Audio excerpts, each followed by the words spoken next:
Olá, meus queridos estudantes, tudo bem? Como estão vocês? Professor Lucas Rocha aqui, e trazendo para vocês o nosso último eixo da revisão Enem, o eixo meio ambiente, que tem temas importantes para a prova. Nós não podemos negligenciar nenhum tema. Eu aconselho muito meus estudantes, estou aconselhando vocês mais uma vez, por favor, não caia nessa de alguém ter dito, ter visto num site, numa revista, num vídeo, tal tema nunca irá cair. Isso não existe, né? Nós não temos bola de cristal, então nós temos de ver todos os temas, principalmente pela fala recente do ministro da Educação e do presidente da República. A prova está ficando a cara do governo. O que isso quer dizer? Temas afeitos ao governo federal podem ser cobrados. Eu sei que, por toda a circunstância que o país passa hoje, a tendência é menor de cair um tema ligado ao meio ambiente, mas nós não podemos deixar de ver esta aula que nós vamos começar agora. Então, se prepare, meu querido estudante, minha querida estudante. Vou projetar a tela para vocês e nós vamos ver uma análise bem rápida de 5 temas do eixo meio ambiente. Vamos lá? Muito bem, galerinha. Muito bem, muito bem, muito bem. Vejam só. Eixo meio ambiente, tá? Nós veremos agora esses 5 temas que são, acompanhem comigo, a torneira, crise hídrica, né? As latas de lixo separadas por cores e por tipos de lixo, obviamente é o tema ligado ao lixo, maus tratos animais, mudanças climáticas e saneamento básico. É claro que desses 5 eu sempre escolho 2, vocês sabem disso, para configurar como os 2 temas mais importantes. Esses temas especificamente, vocês sabem que eles se interpõem, eles se entrelaçam, eles se relacionam. Então, um argumento que faz parte de um tema, tranquilamente, ele pode migrar para um outro tema, uma outra discussão que a proposta estabelece para você. Então, eu peço muito que vocês tenham esse cuidado de tentar refletir sobre a discussão que está sendo feita para a gente de uma forma mais ampla, de uma forma mais amplificada. Tudo bem? Vamos falar do primeiro tema, que é crise hídrica, caminhos para solucionar a crise hídrica no Brasil. Né? Se atentem à nossa nomenclatura.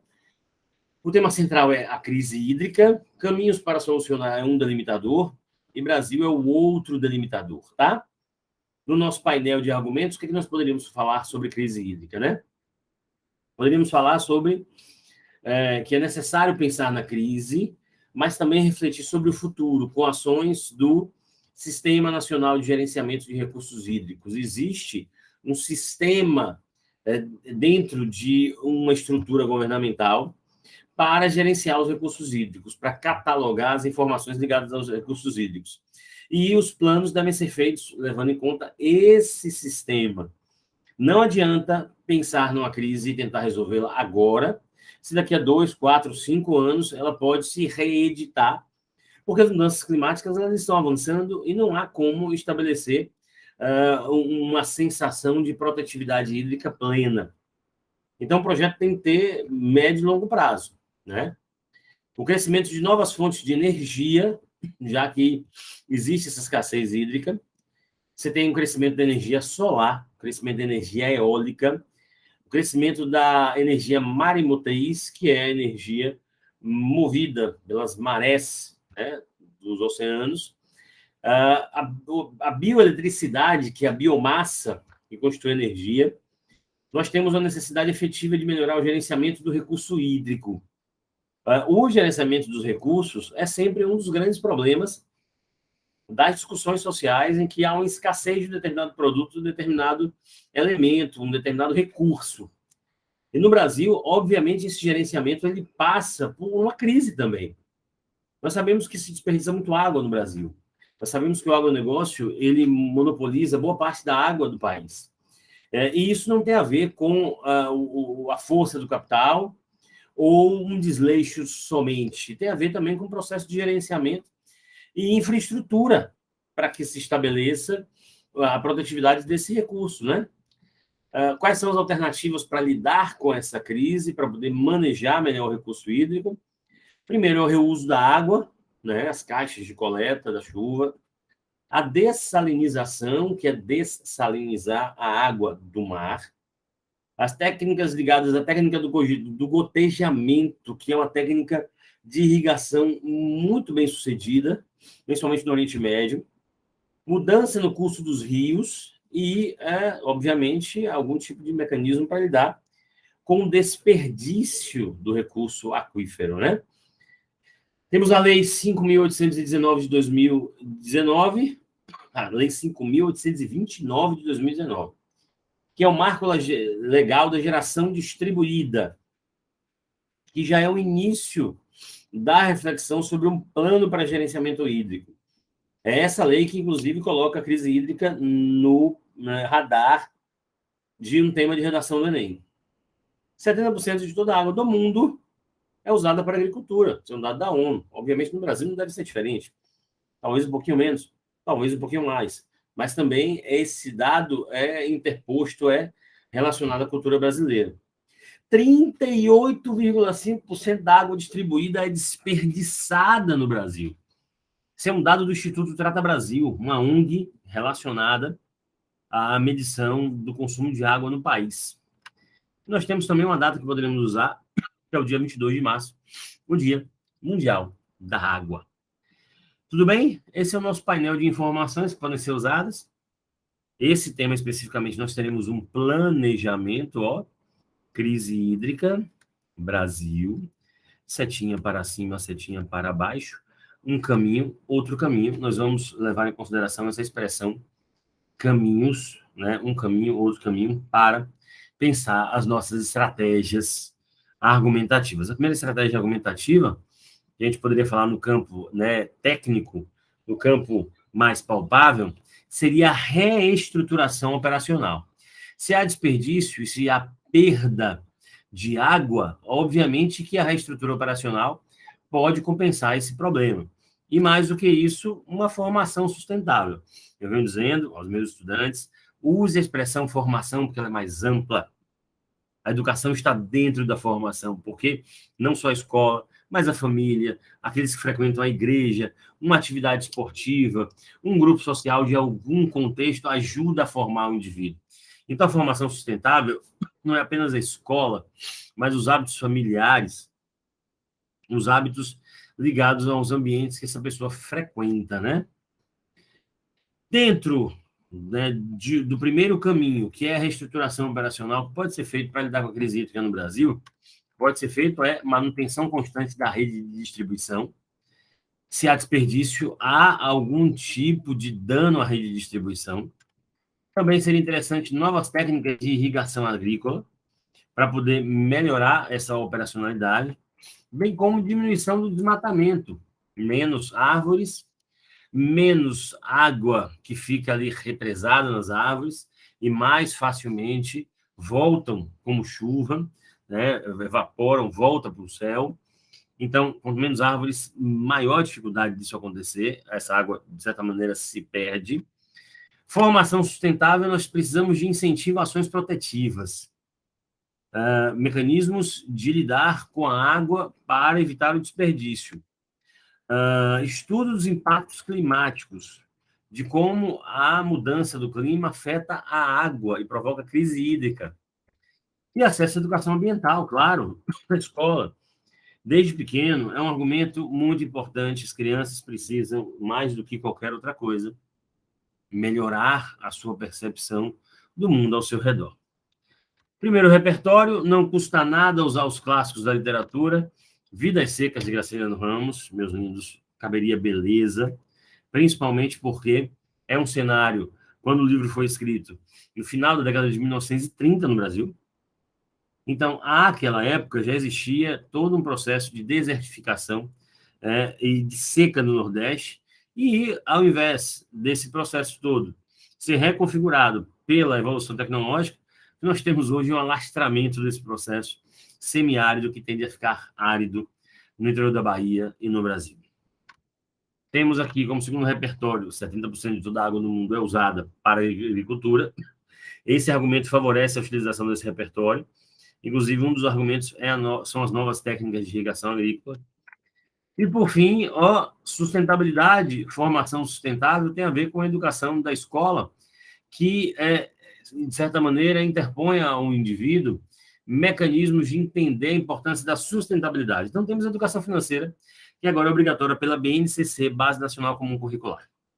Então, nós temos aí, ó, veja, pô, Luquinhas, esse tema, Vidas Secas caberia para vários assuntos, BNCC, Educação Financeira também para vários, exatamente, não esquece, meu querido, minha querida, quando você for reestudar meu material, quando você for reestudar na revisãozinha, aquela que você faz às vésperas da prova, pelo amor de Deus, faz o seguinte, pensa que os argumentos que você aprendeu, eles são polivalentes, eles podem caber em outros temas. Para fechar esse primeiro tema nosso, Vidas Secas é o título da redação, vamos ver uma introdução sobre. O clássico romance brasileiro Vidas Secas, de Graciliano Ramos, tem como temática mais evidente a seca do Nordeste, que assola famílias durante o início do século XX no Brasil. Para além do romance citado, percebe-se hoje um crescimento da estiagem por conta de uma extensa crise hídrica, evidenciada pelo descaso estatal de décadas. Dessa forma, seriam caminhos para solucionar tal realidade uma grande reestruturação operacional, bem como uma efetiva formação sustentável para a sociedade brasileira. Ó, primeira coisa que o corretor faz é ver se todas as palavrinhas do tema estão presentes. Você está vendo que está, né? Vidas Secas, de azul, é o repertório. Na sequência, de verde é a tese. Não esqueça que houve uma referência ao repertório para validá-lo na tese, mostrar que o repertório ele é sociocultural produtivo. Ele me ajudou a fazer a tese, então ele está ajudando o texto, ele é válido. Dessa forma, seriam caminhos para solucionar tal realidade, uma grande reestruturação operacional, tema do D1, bem como uma efetiva formação sustentável, o tema do desenvolvimento 2. Esse final, em negrito, que depois acendeu em vermelho, duas estratégias, é o projeto de texto. Tudo bem, meus amores? Crise hídrica já foi, vamos lá. Agora, descarte de lixo. Esse, na hierarquia dos 5, um pouco menor, temos só o painel mesmo dele de estudos. Como controlar o descarte de lixo no Brasil? Por que eu botei um tema tão amplo? Porque é possível fazer temas menores sobre o lixo, como lixo eletrônico, né? Como estabelecer uma normatividade para poder separar o lixo, como incentivar a reciclagem. Tem vários temas que são possíveis de serem retiradas da temática lixo. Eu botei um tema mais extenso, que invariavelmente a gente pode tocar em algum tema mais restrito, portanto, e alcançar esse tema se ele for cobrado para você no Enem e ajudar de alguma forma. Então, o tema é o descarte de lixo, como controlar é Brasil. Tranquilo.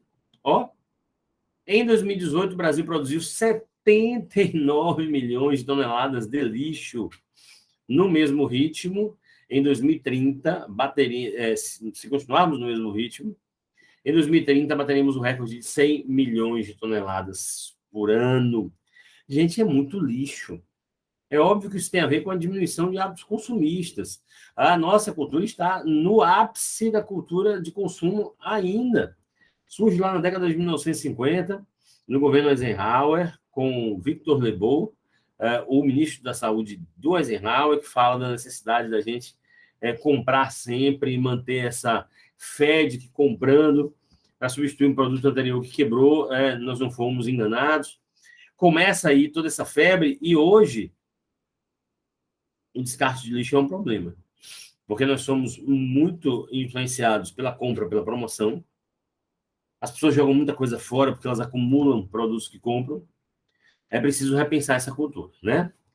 Aumentar a quantidade de lixo que deve ser reciclado. Gente, a gente recicla muito pouco, gente. Há países na Europa que conseguem reciclar em torno de 40%, 45% do que produzem. Pense aqui, metade de 79 milhões, né? Quase 40 milhões de toneladas de lixo poderiam ser recicladas. Ou, né, um dado estatístico que pode ser alcançado, porque pode ser que a gente não consiga, não tenha corpos para poder reciclar 79 milhões. Mas 20%, 25% já seria algo interessante. Vocês vão entender por quê. Programa de benefícios e ações sustentáveis, óbvio que tem de haver incentivo às empresas, aos profissionais que estabelecem um investimento em ações sustentáveis, e nós temos o acesso à educação ambiental também como um elemento que pode estar aí na argumentação do seu texto. Programa Lixão Zero, lançado em 2019 pelo Ministério do Meio Ambiente, já desativou 600 lixões e continua, né? 30%, olha o que eu falei agora há pouco, 30% de todo o lixo do Brasil tem potencial para ser reciclado, porém apenas 3% deste total efetivamente reciclado. É muito pouco, gente. É muito pouco, gente. É algo absurdo, né? É muito realmente complicado. Dados do Ministério do Meio Ambiente, ambos os dados estatísticos. Nós temos também ainda o Brasil é o quinto maior produtor de lixo eletrônico do planeta. Acabou de sair um marco de regulação do lixo eletrônico, por isso que também o lixo está aí, uma possibilidade de cobrança sobre esse assunto. Você sabe falar sobre lixo eletrônico? Sugiro que você pesquise. A ONG Green Electron é que fez esse levantamento, quinto maior produtor de lixo eletrônico no planeta. Tudo bem? Tema 17, descarte de lixo já foi. Vamos para um outro. Maus tratos a animais. O combate aos maus tratos a animais no Brasil. Maus tratos a animais é o tema central. Combate a um delimitador. O Brasil é o outro delimitador, tá? De vermelho os delimitadores, de verde o tema central. Vamos fazer uma listinha de argumentos. Primeiro de tudo, que maus tratos e tráfico de animais impactam o ecossistema e prejudicam o meio ambiente. Os animais, eles estabelecem um equilíbrio com o meio, de condição predatória, de eliminar pragas, de estabelecer o equilíbrio de animais numa determinada região. Tudo isso é muito importante. Se os animais são retirados dali, é o primeiro problema, né? Depois, o segundo problema é quando as pessoas utilizam, levam para sua casa animais que podem ser domesticados ou domésticos, e, por conta de alguma situação, se desfazem desse animal. A pandemia foi muito cruel para os animais ficaram trancados, os animais foram abandonados, os animais, muitas vezes, com as famílias, perdendo tudo, foram trancados para morrer de fome. Muitas situações terríveis nesse sentido. Nós precisamos incentivar as denúncias para conter abandono e tráfico. O tráfico de animais silvestres ainda é absurdamente extenso no Brasil. Nós vivemos aqui, né, do ponto de vista de uma análise mais profunda, aquela sensação de maltratar os animais como uma soberania humana. Nós temos o direito, né, ou o dever de maltratar os inferiores porque nós somos superiores. Eu não sei se isso é realmente a melhor conduta, mas filosoficamente se fala que a soberania humana ela é mais do que nunca colocada em prática, né, com os animais. O tráfico de animais no Brasil tira 38 milhões de bichos da mata por ano e gira em torno de 3 bilhões de reais. Esse é o tráfico ilegal de animais silvestres, que aprisiona araras, micos, leões dourados, todos esses animais flertando ou já extintos, ou em praticamente extinção, diversos animais belos e importantes ao ecossistema brasileiro, mas que não estão mais lá. E o Brasil tem uma lei, tá? Que é de 98. Maltratar animal é crime, condenação de 2 a 5 anos de prisão, multa e registro criminal. A lei protege animais silvestres, domésticos e domesticados.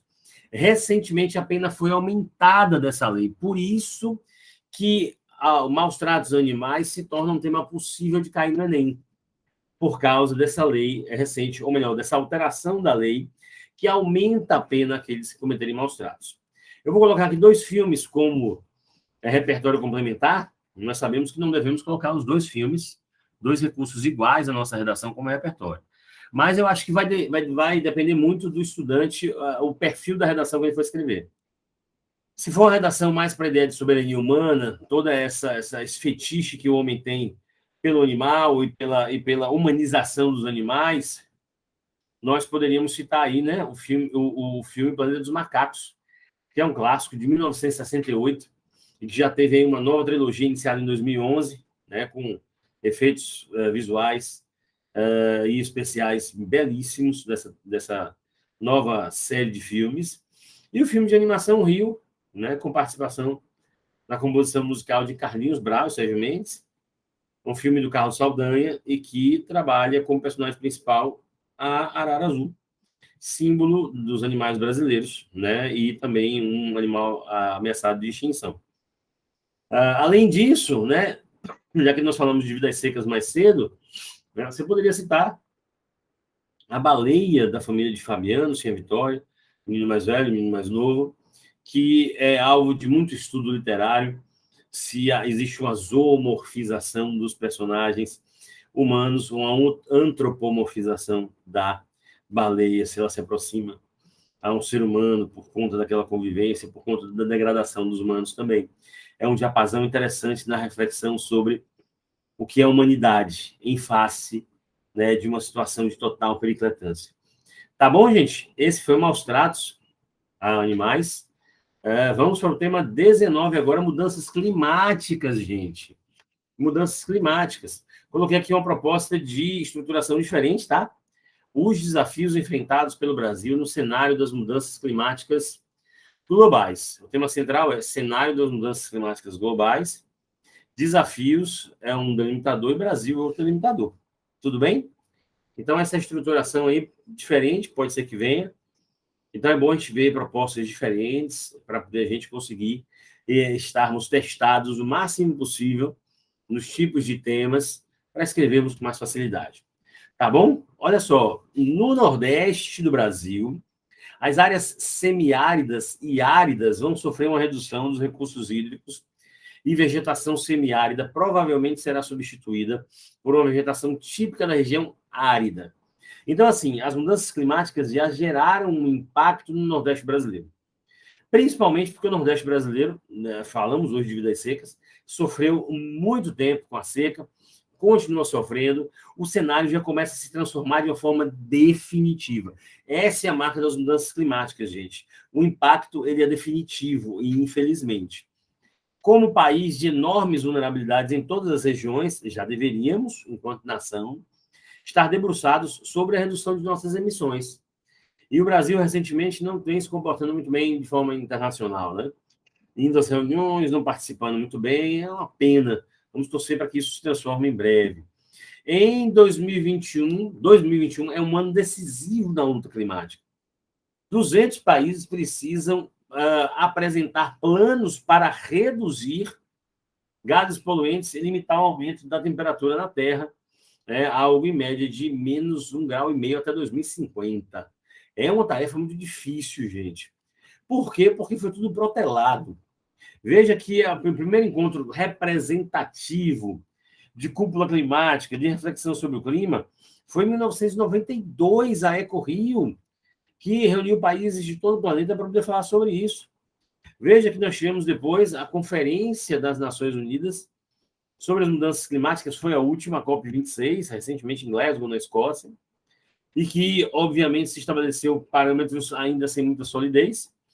E desde o Acordo de Paris, que é um tratado da Convenção Quadro das Nações Unidas sobre a Mudança do Clima, que traz medidas de redução da emissão de gases de estufas a partir de 2000, desde o Acordo de Paris, que o mundo claudicante não se compromete de fato com essas questões.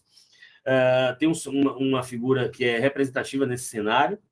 Eu acabei colocando aqui, ao invés dela, o dia 22 de março, que é o Dia Mundial da Água, talvez o símbolo mais representativo da mudança climática. Nós falamos sobre crise hídrica já hoje. Mas se você quisesse citar a ativista ambiental Greta Thunberg, a sueca, a adolescente de 17 anos, seria um bom repertório, porque ela representa um anseio de um mundo que não sabemos como vai ser no futuro. É claro que ela é incisiva, às vezes até agressiva, um discurso muito forte, mas ela representa justamente uma geração que daqui a 30 anos, quando ela não tiver nem 50, vai viver um impacto muito maior disso, né?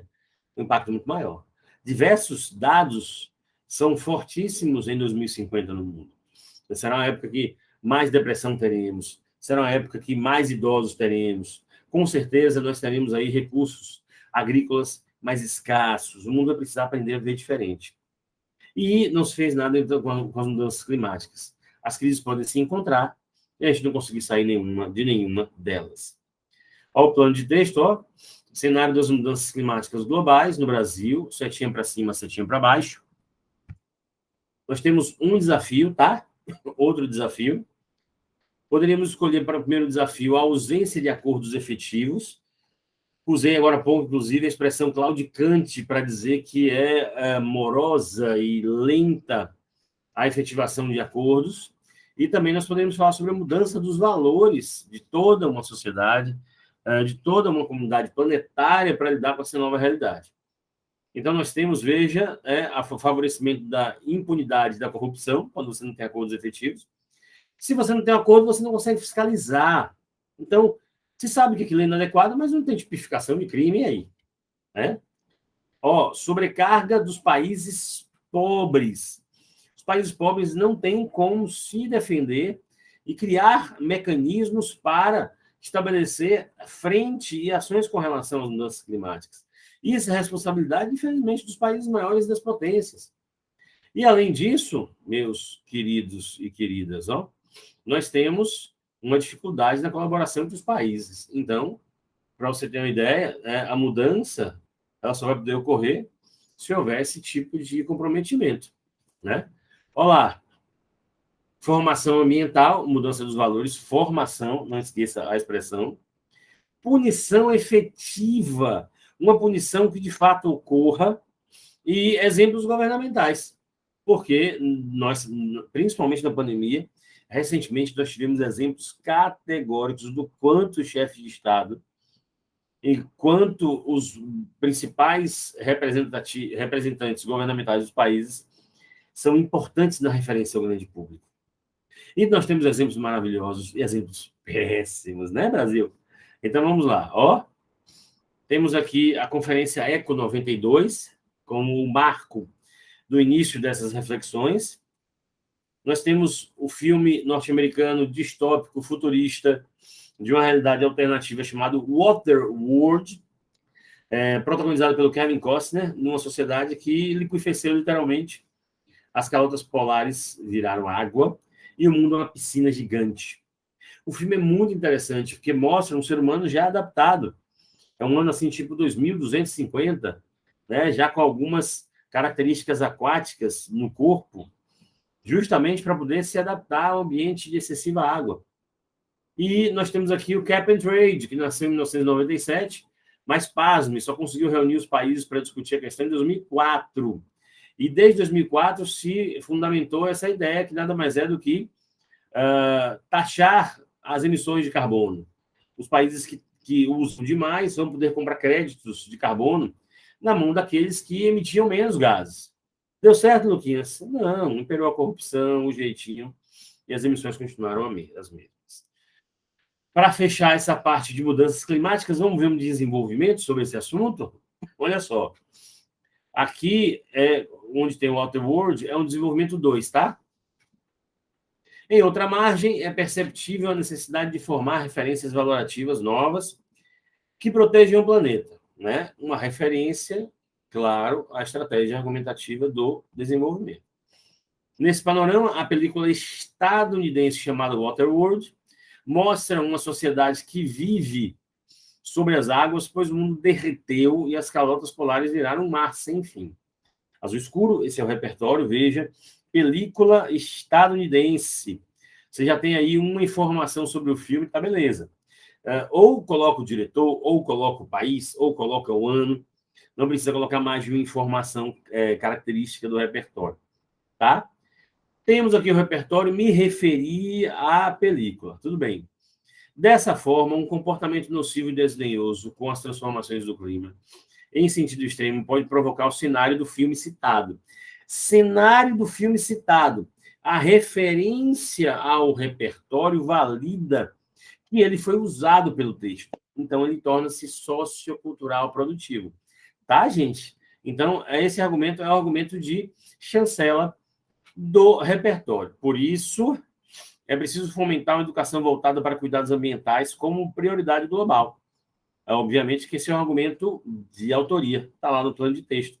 a educação voltada para cuidados ambientais. E para fechar o parágrafo, ele diz: assim, enquanto não se instalarem formas de pensar outras, a Terra continuará com o seu mais grave e assustador problema recente, as mudanças climáticas. Esse aí é o fechamento, usando um recurso, deixa eu ver aqui, que a gente poderia ter, se instalarem, tem um errinho aqui.